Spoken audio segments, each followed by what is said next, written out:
الحمدللہ رب العالمین والصلاة والسلام علی سید الانبیاء والمرسلین اما بعد فاعوذ باللہ من الشیطان الرجیم بسم اللہ الرحمن الرحیم۔ سبق نمبر 77 نزہۃ القاری شرح صحیح البخاری۔ اس میں انشاءاللہ تعالی حدیث نمبر 1690 سے آغاز کریں گے۔ حضرت انس رضی اللہ تعالیٰ عنہ نے کہا، میں نبی صلی اللہ تعالی علیہ وآلہ وسلم کے ساتھ چل رہا تھا۔ حضور موٹے کنارے کی نجرانی چادر اوڑھے ہوئے تھے کہ ایک اعرابی نے چادر پکڑ لیا اور بہت زور سے کھینچا، اتنا کہ چادر کے کنارے سے نبی صلی اللہ تعالی علیہ وآلہ وسلم کے مونڈھے پر نشان پڑ گیا، جسے میں نے دیکھا۔ چادر کھینچنے کے بعد اعرابی نے کہا، اس مال سے جو اللہ نے آپ کو عطا فرمایا ہے مجھے دیے جانے کا حکم دیں۔ رسول اللہ صلی اللہ تعالی علیہ وآلہ وسلم نے اس کی طرف دیکھا اور مسکرائے، پھر اسے کچھ دینے کا حکم ارشاد فرمایا۔ اس کی شرح میں لکھا ہے، برد نجرانی ایک قسم کی خاص چادر جو نجران میں تیار ہوتی تھی۔ آئک کندھے اور گردن کا درمیانی حصہ یعنی مونڈھا، شولڈر بھی کہہ سکتے ہیں، عرب کے دیہاتی کے الڑ پن اور حضور اقدس صلی اللہ تعالی علیہ وآلہ وسلم کے حلم و کرم کی یہ اعلیٰ مثال ہے۔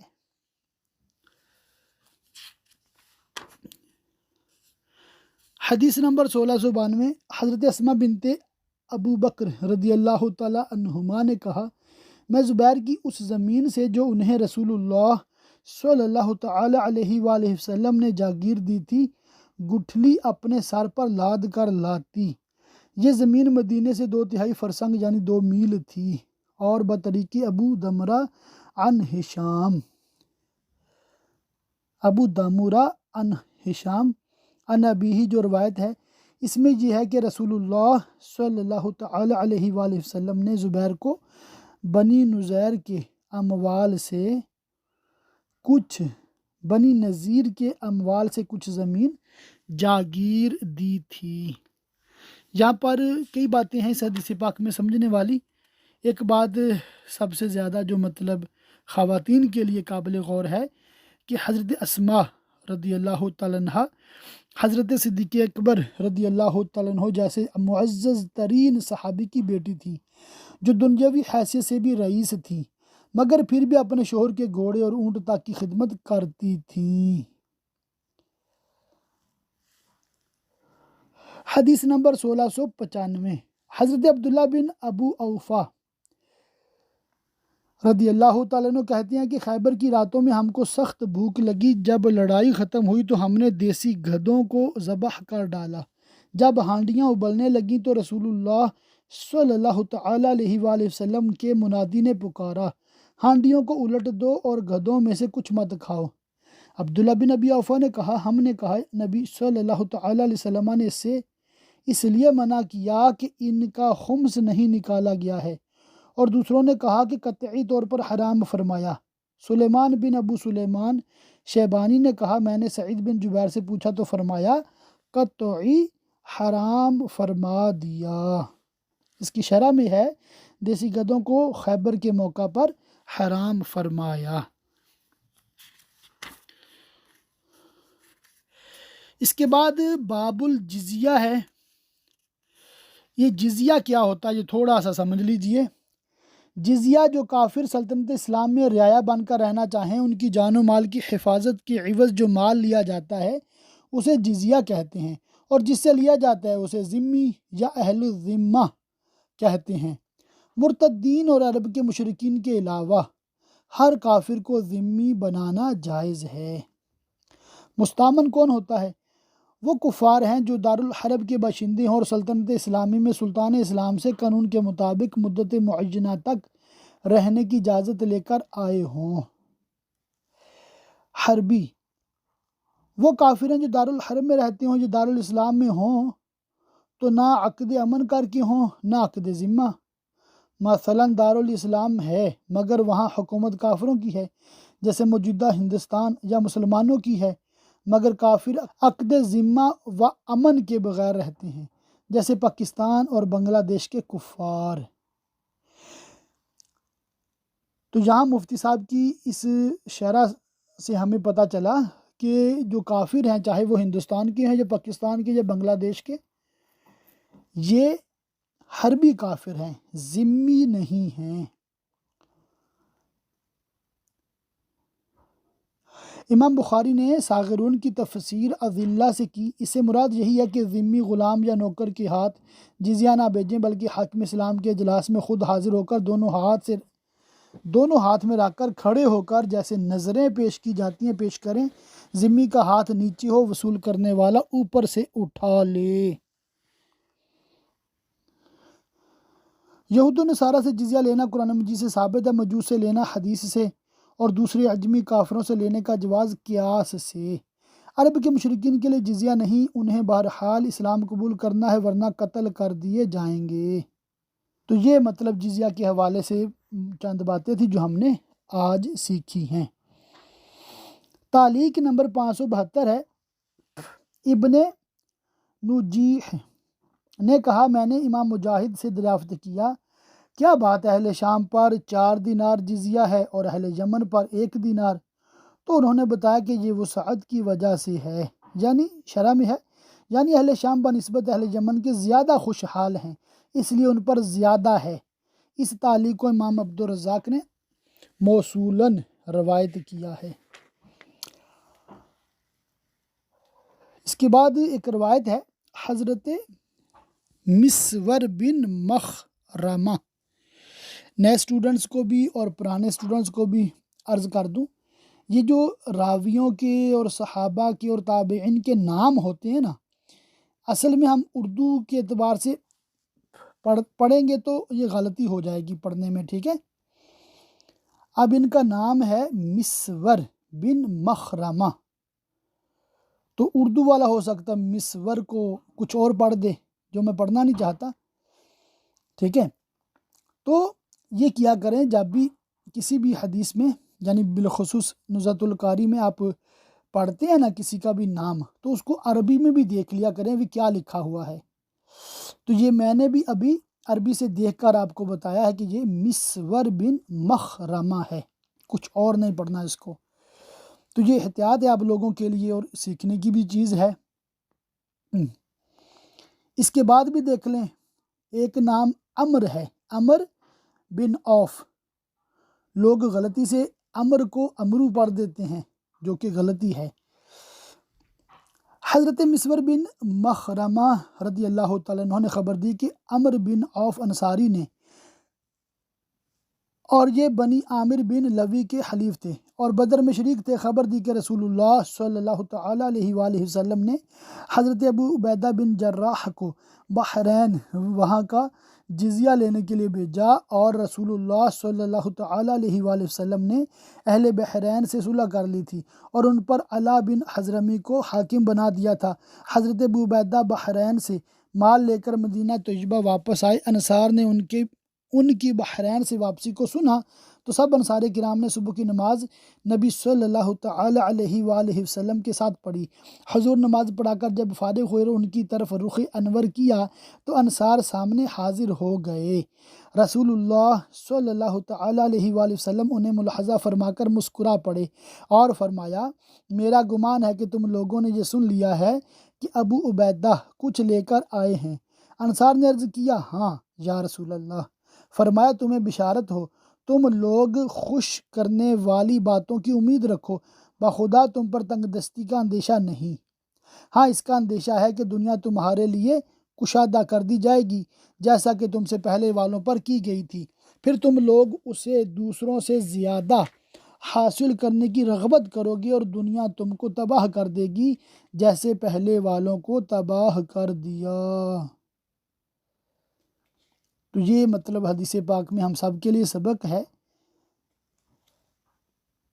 اللہ اللہ کہ مال کی جو بیجا طلب ہے، بیجا محبت ہے، اس سے جان چھڑانی ہے۔ مال کمانا ہے تو حلال طریقے سے، اور جو رزق حلال کمایا ہے اس کو حلال جگہ پہ خرچ کرنا ہے، یہ سب سے بنیادی چیز ہے۔ اور حلال مال بھی کماتے ہوئے کسی قسم کا گناہ یا کوئی حرام کام نہیں کرنا، مثلا دھوکہ جھوٹ نہیں کرنا، اور اس دوران نمازیں قضا نہیں کرنی۔ تو ان شرعی قیود اور حدود کی پابندی کرتے ہوئے اگر آپ مال کمائیں تو یہ برا نہیں ہے، مگر اس کی جو طلب اور اس کی جو حرص رکھنا یہ بہت بری بات ہے۔ اس کے بعد ایک روایت ہے 1698، اس میں سیدنا عمر رضی اللہ تعالیٰ عنہ کی سیرت کے حوالے سے ایک طویل گفتگو ہے، یہ آپ لوگ پڑھنا چاہیں تو پڑھ سکتے ہیں۔ مختصر یہی ہے کہ ایک بندہ تھا جو مسلمان ہو گیا تھا،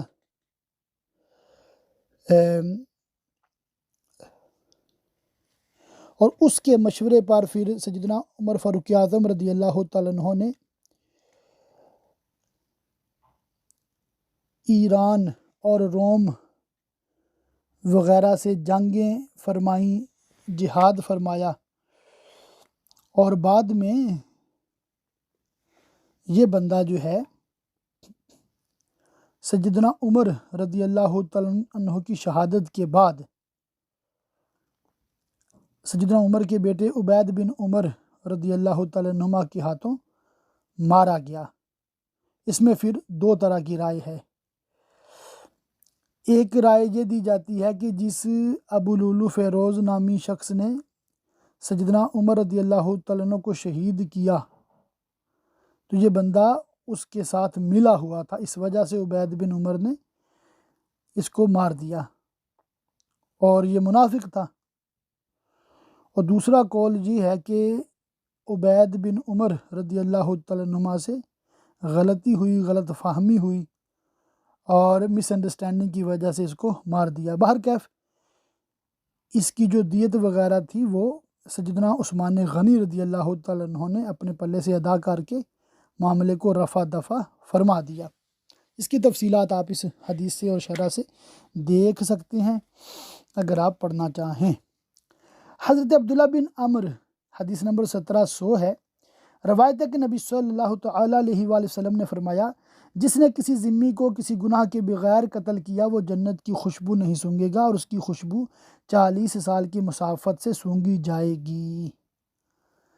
مطلب یہ ہے کہ جو ذمی ہوتے ہیں نا، یعنی کہ سلطنت اسلامیہ ان سے جزیہ لیتی ہے، ٹیکس لیتی ہے، اور ان کی حفاظت جو ہے اپنے ذمے پہ لیتی ہے، تو پھر مسلمانوں کو بغیر وجہ کے ان کو قتل کرنا ہرگز جائز نہیں ہے۔ حدیث نمبر 1702 ہے، اور یہ خیبر فتح ہونے کے حوالے سے یہاں پر بیان ہے کہ نبی کریم صلی اللہ تعالیٰ علیہ وآلہ وسلم کے کھانے میں زہر ملا دیا گیا تھا۔ یہ بات ہم نے سیرت مصطفیٰ صلی اللہ تعالیٰ علیہ وسلم کتاب میں تفصیل کے ساتھ پڑھی تھی، یہاں پر اس کو ریکارڈ نہیں کریں گے، اور جو نئے اسٹوڈنٹس ہیں وہ پریشان نہ ہوں، وہ بھی انشاءاللہ تعالیٰ سیرت میں اس بات کو بھی تفصیل پڑھنے کی سعادت پائیں گے۔ تعلیق نمبر 574 ہے، یونس نے خبر دی کہ ابن شہاب سے دریافت کیا گیا، اگر ذمی جادو کرے تو اسے قتل کیا جائے گا یا نہیں؟ فرمایا، ہمیں یہ حدیث پہنچی ہے کہ رسول اللہ صلی اللہ تعالیٰ علیہ وسلم پر جادو کیا گیا، حضور نے اسے قتل نہیں کیا، وہ اہل کتاب سے تھا۔ حدیث 1703 ہے۔ ام المومنین حضرت عائشہ صدیقہ رضی اللہ تعالیٰ عنہ سے روایت ہے کہ نبی صلی اللہ تعالیٰ علیہ وآلہ وسلم پر جادو کر دیا گیا۔ اس کا اثر یہ تھا کہ حضور خیال فرماتے کہ فلاں کام کر چکا ہوں، حالانکہ کیے ہوئے نہیں ہوتے۔ تو یہ جو جادو کا واقعہ ہے، اس کی جو مکمل تفصیل اور تفسیر انشاءاللہ تعالی ہم قرآن پاک میں پڑھیں گے، سورہ فلق اور سورہ ناس کے شان نزول میں۔ تو یہاں مختصر آپ صرف اتنا یاد رکھ لیں کہ نبی پاک صلی اللہ تعالیٰ علیہ وآلہ وسلم پر جادو ہوا تھا، اور اس کا یہ اثر تھا کہ آپ صلی اللہ تعالیٰ علیہ وآلہ وسلم اگر کوئی کام کر چکے ہوتے تو بھول جاتے کہ یہ کام میں نے کیا ہے کہ نہیں کیا، دوبارہ مطلب پوچھتے۔ اس کے علاوہ جو قرآن پڑھنا ہے یا دیگر احکامات اسلامیہ ہیں یا دیگر باتیں ہیں وہ بالکل درست آپ کی ہوتی تھی اور اس میں کسی قسم کا فرق نہیں آیا تھا۔ حدیث 1704 ہے، حضرت عوف بن مالک رضی اللہ تعالیٰ عنہ نے فرمایا، میں غزوہ تبوک میں حضور اقدس صلی اللہ تعالیٰ علیہ وآلہ وسلم کی خدمت میں حاضر ہوا۔ حضور چمڑے کے گول خیمے میں تھے۔ فرمایا قیامت سے پہلے 6 چیزیں گن لو، میرا دنیا سے چلے جانا، پھر بیت المقدس کی فتح، پھر موت عام جو تم میں وعاص کی طرح ہوگی، پھر افراط زر، یہاں تک کہ ایک شخص کو 100 دینار دیا جائے گا تو بھی ناخوش رہے گا، پھر ایک ایسا فتنہ جو عرب میں ہر گھر میں پہنچے گا، پھر تم میں اور رومیوں میں صلح ہوگی مگر وہ عہد شکنی کر کے تم پر حملہ کریں گے، 80 جھنڈے لے کر آئیں گے، ہر جھنڈے کے نیچے 12,000 سپاہی ہوں گے۔ تو یہ علامات قیامت نبی پاک صلی اللہ تعالی علیہ وآلہ وسلم نے ارشاد فرمائی، ان میں سے کچھ ہو چکی ہیں اور کچھ ہونے والی ہیں۔ حدیث 1706 ہے، سلیمان اعمش نے کہا کہ میں نے ابو وائل سے پوچھا کہ آپ صفین میں شریک تھے؟ انہوں نے بتایا ہاں۔ میں نے سہل بن حنیف کو جنگ صفین میں شریک نہ ہونے کا عذر بیان کرتے ہوئے سنا۔ وہ کہتے تھے یوم ابو جندل صلح حدیبیہ کے دن مجھے اتنا جوش تھا کہ میں رسول اللہ صلی اللہ تعالیٰ علیہ وآلہ وسلم کے ارشاد کو رد کرنے کی استطاعت رکھتا تو رد کر دیتا۔ ہم نے جس پریشان کن معاملے میں اپنے کندھوں پر تلوار رکھی تو ہمیں آسان معلوم ہوا اور اس کا مآل وہ ہوا جو ہم جانتے تھے سوائے اس معاملے کے۔ تو اس کی شرح میں مختصر یہ ہے کہ صفین میں صحابہ کرام کے 3 گروہ بن گئے تھے۔ ایک جناب علی المرتضیٰ رضی اللہ تعالیٰ عنہ کے ساتھ تھے، دوسرے سیدنا امیر معاویہ رضی اللہ تعالیٰ عنہ کے ساتھ تھے۔ یہ دونوں گروپ تو آپس میں لڑے، پراپر لڑائی ہوئی تھی اور کئی مسلمان دونوں طرف سے شہید ہوئے۔ اور تیسرا گروہ وہ تھا صحابہ کرام علیہم رضوان کا جو ان میں صلح کرانے کی کوشش کر رہا تھا، جنگ بندی کی کوشش کر رہا تھا، ٹھیک ہے۔ تو وہ بھی مطلب قابل احترام ہیں اور سارے ہی صحابہ ہمارے لیے لائق صد ادب و احترام ہیں۔ تو ان کے جو آپس میں معاملات ہوئے، رضی اللہ عنہم ورضوا عنہ، اللہ تعالیٰ نے ان کو معاف کیا، اللہ تعالیٰ نے ان سے درگزر فرمایا، اللہ تعالیٰ ان سے راضی ہے، اللہ تعالیٰ ان سے راضی ہوا، وہ اللہ تعالیٰ سے راضی ہیں، اور نبی کریم صلی اللہ تعالیٰ علیہ وآلہ وسلم کے صدقے طفیل سارے صحابہ اکرام علیہم رضوان جنتی ہیں۔ تو ان کے آپس کے معاملات میں ہمیں جج بننے کی کوئی ضرورت نہیں ہے۔ ہاں صرف اتنا ضرور ہے کہ اس معاملے میں جناب علی المرتضیٰ رضی اللہ تعالیٰ عنہ حق پر تھے اور سیدنا امیر معاویہ رضی اللہ تعالیٰ عنہ سے خطائے اجتہادی واقع ہوئی، جس کو آسان لفظوں میں جو سمجھ لیں کہ ایک مس انڈرسٹینڈنگ تھی جو بعد میں دور ہو گئی۔ حدیث نمبر 1707، حضرت عبداللہ بن مسعود اور حضرت انس رضی اللہ تعالیٰ عنہما نبی صلی اللہ تعالیٰ علیہ وآلہ وسلم سے روایت کرتے ہیں کہ فرمایا ہر عہد شکن کے لیے قیامت کے دن ایک جھنڈا نصب کیا جائے گا جس کے ذریعہ وہ پہچانا جائے گا۔ تو وعدے جو ہم کر لیتے ہیں، جو عہد ہم باندھ لیتے ہیں، تو ان کو ہمیں پورا کرنا چاہیے، اسی چیز کی جہاں پر ترغیب ہے۔ آگے ایک نئی کتاب کا آغاز ہوتا ہے، کتاب بدع الخلق، ابتدائے آفرینش کا بیان۔ حدیث نمبر 1709 ہے، حضرت عمران بن حسین نے کہا کہ میں نبی صلی اللہ تعالیٰ علیہ وسلم کی خدمت میں حاضر ہوا اور اپنی اونٹنی کو مسجد کے دروازے پر باندھ دیا کہ بنی تمیم کے کچھ لوگ حاضر ہوئے۔ حضور نے ان سے فرمایا اے بنی تمیم بشارت قبول کرو۔ انہوں نے کہا بشارت سنا چکے، کچھ ہم کو عطا فرمائیے۔ 2 مرتبہ پھر یمن کے کچھ لوگ حاضر ہوئے تو فرمایا بشارت قبول کر لو اے یمن والو، جبکہ بنی تمیم نے قبول نہیں کیا۔ انہوں نے عرض کیا ہم نے قبول کر لیا یا رسول اللہ۔ انہوں نے عرض کیا کہ ہم خدمت اقدس میں اس غرض سے حاضر ہوئے ہیں کہ اس عالم کے بارے میں حضور سے دریافت کریں۔ فرمایا اللہ تھا اور اس کے سوا کچھ نہ تھا، اس کا عرش پانی پر تھا، اور ذکر یعنی لوح محفوظ میں ہر چیز اس نے لکھ لیا تھا۔ آسمانوں اور زمینوں کو پیدا فرمایا۔ اتنے میں کسی نے پکارا، یہ راوی بیان کرتے ہیں، کسی نے پکارا اے ابن حسین تیری اونٹنی بھاگ گئی۔ میں چل پڑا تو دیکھا وہ سراب کے بھی آگے نکل چکی ہے۔ بخدا جی یہ چاہ رہا تھا کہ اسے چھوڑ دیتا۔ تو یہ ایک مطلب بڑی حسرت کا یہ اظہار فرما رہے ہیں کہ کاش میں اپنی اونٹنی چھوڑ دیتا اور نبی پاک صلی اللہ تعالیٰ علیہ وآلہ وسلم کی یہ حدیث پاک میں مکمل سن لیتا ہے۔ تو یوں بھی ہوتا ہے اور یوں بھی ہوا ہے۔ آپ عالم کورس اردو کر رہے ہیں تو آپ کے لیے بھی اس میں سبق ہے کہ دنیاوی جو ہے نا کئی چیزیں ہمارے علم دین حاصل کرنے میں رکاوٹ بنتی ہیں، بالکل بنتی ہیں۔ تو ہمیں مطلب بہت احتیاط کی احتیاج ہے، اور بہت زیادہ ہمیں کوشش کرنی ہے کہ ہم اپنے دنیاوی معاملات کو علم دین میں رکاوٹ نہ بننے دیں، ٹھیک ہے۔ ہاں جو ضروری کام ہے وہ ضرور کرنے ہیں، اور فری وقت میں عالم کورس اردو ضرور مکمل کرنا ہے انشاءاللہ تعالی۔ تو اب یہاں پر ایک نیا مطلب موضوع ہے، شرح میں لکھا ہے کہ سب سے پہلی مخلوق کیا ہے۔ اس میں 5 روایتیں ہیں۔ نور مصطفیٰ صلی اللہ تعالیٰ علیہ وآلہ وسلم، پانی، عرش، قلم، عقل۔ علماء اس میں یہ تطبیق دیا کہ نور مصطفیٰ کی اولیت حقیقی ہے اور بقیہ اشیاء کی اضافی یا عرفی۔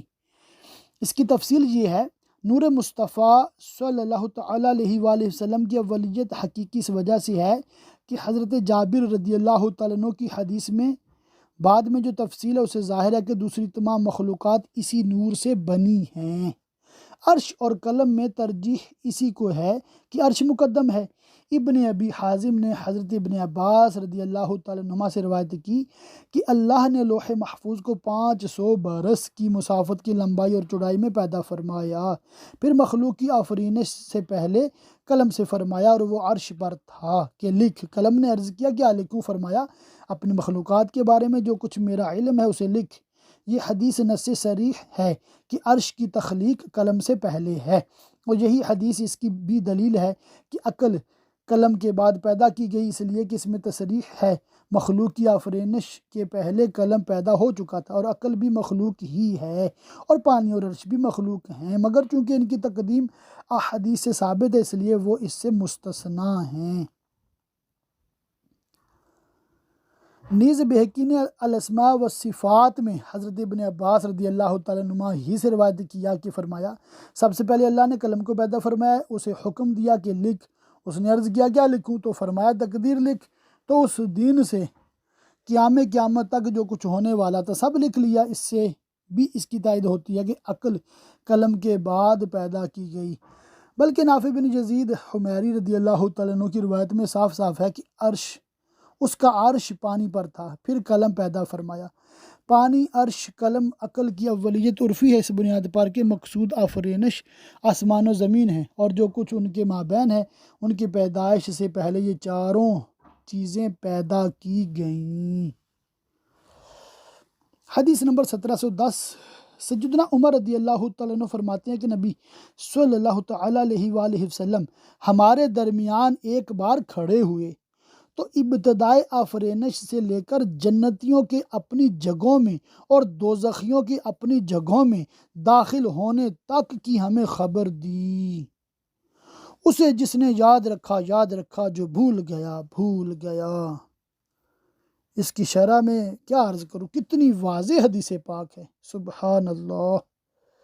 اس حدیث کے مطابق جو کہ بخاری شریف میں ہے، ہم اہل سنت و جماعت کا عقیدہ ہے کہ اللہ عز و جل نے حضور اقدس صلی اللہ تعالیٰ علیہ وآلہ وسلم کو جمیع ما کان و ما یکون، جو ہو چکا، جو ہونے والا ہے، اس کا علم عطا فرمایا ہے، یعنی ابتدائے آفرینش سے لے کر قیامت تک جتنی مخلوقات موجود ہو چکی ہیں یا موجود ہیں یا آئندہ ہوں گی، ان سب کا علم عطا فرمایا۔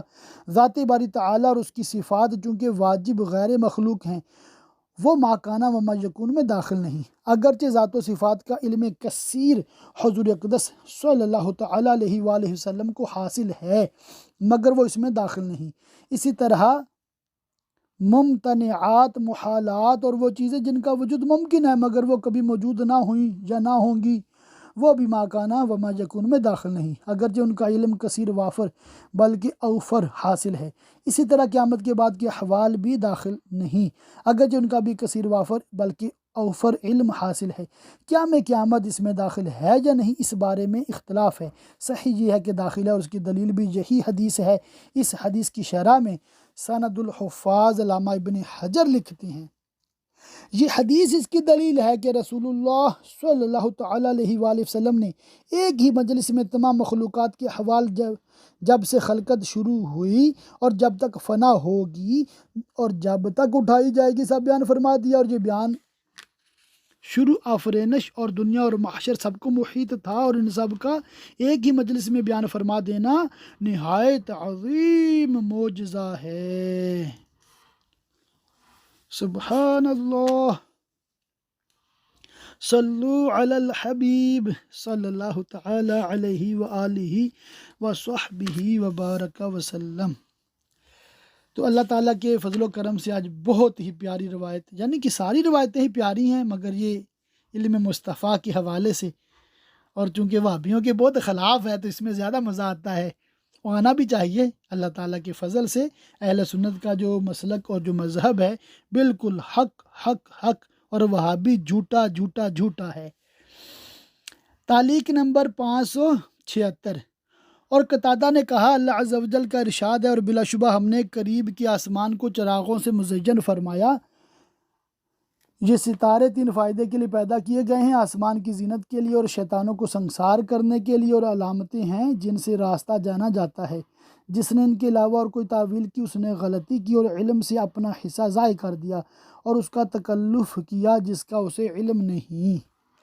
اچھا، اس کی شرح میں ہے، علم نجوم حق ہے مگر اس میں مشغول ہونا اب منسوخ ہے۔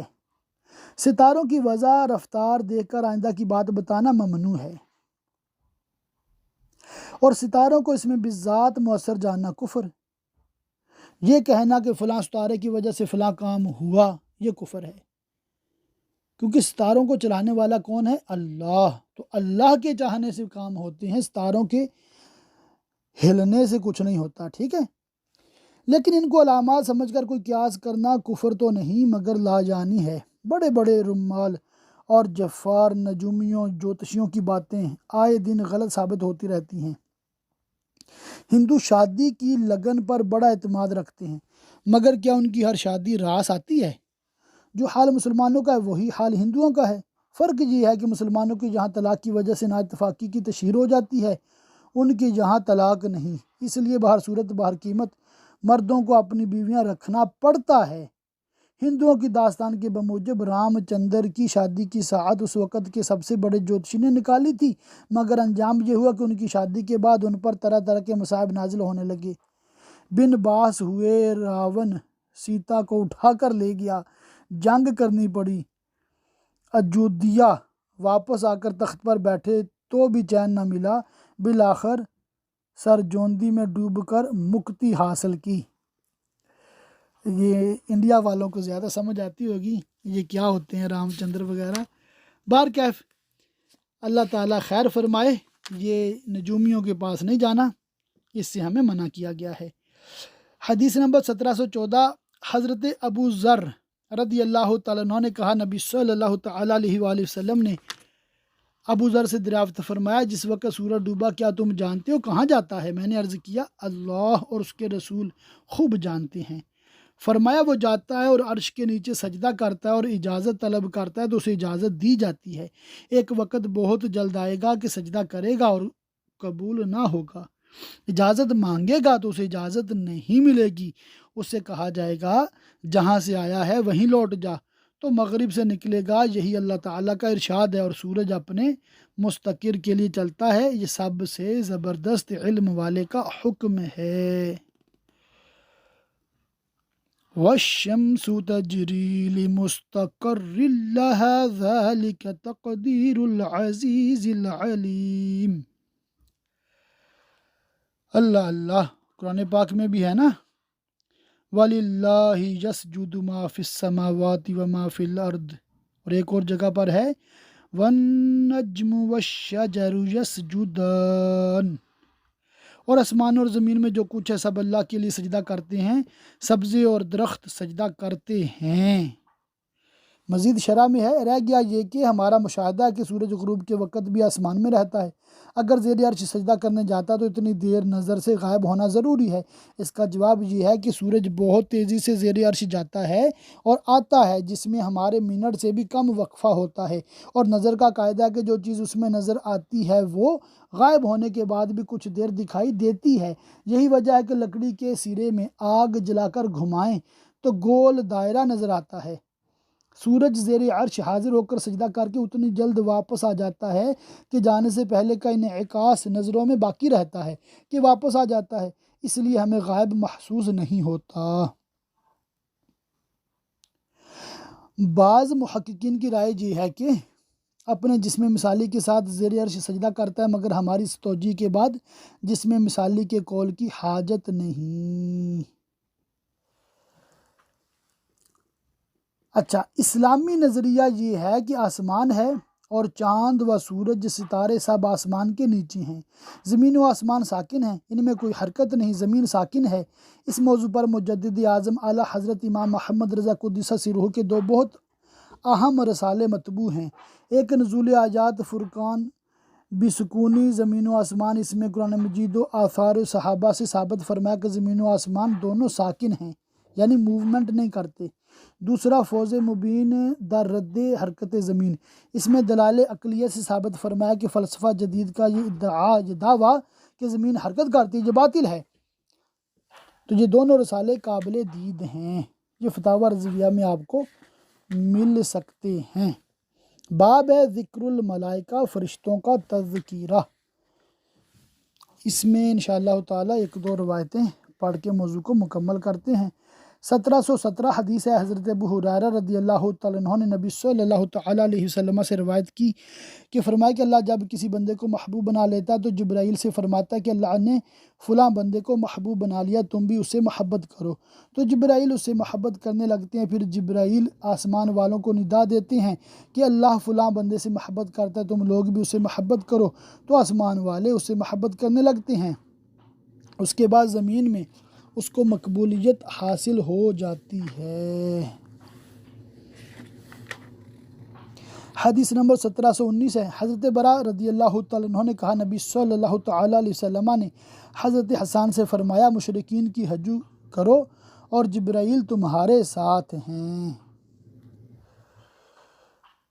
1720 حضرت انس رضی اللہ تعالیٰ عنہ نے فرمایا گویا میں بنی غنم کی گلیوں میں جبرائیل کی سواری سے غبار اٹھتا ہوا دیکھ رہا ہوں، جبکہ رسول اللہ صلی اللہ تعالیٰ علیہ وآلہ وسلم بنی قریظہ کی جانب تشریف لے گئے تھے۔ 1721 اور آخری حدیث آج کے سبق کی ہے، ام المومنین حضرت عائشہ رضی اللہ تعالیٰ عنہ سے مروی ہے کہ نبی صلی اللہ تعالیٰ علیہ وآلہ وسلم نے ان سے فرمایا اے عائشہ جبرائیل تم کو سلام کہہ رہے ہیں۔ ام المومنین نے کہا اور ان پر سلام اور اللہ کی رحمت اور برکتیں ہوں، حضور وہ دیکھتے ہیں جو ہم نہیں دیکھتے۔ سبحان اللہ۔ اللہ تعالیٰ کی پاک بارگاہ میں دعا ہے کہ اللہ پاک ہمیں خوب علم دین سیکھنے، سمجھنے، یاد رکھنے، عمل کرنے اور دوسروں تک پہنچاتے رہنے کی توفیق رفیق مرحمت فرمائے، آمین بجاہ النبی الامین وصلی اللہ تعالی علیہ وآلہ وصحبہ وبارک وسلم۔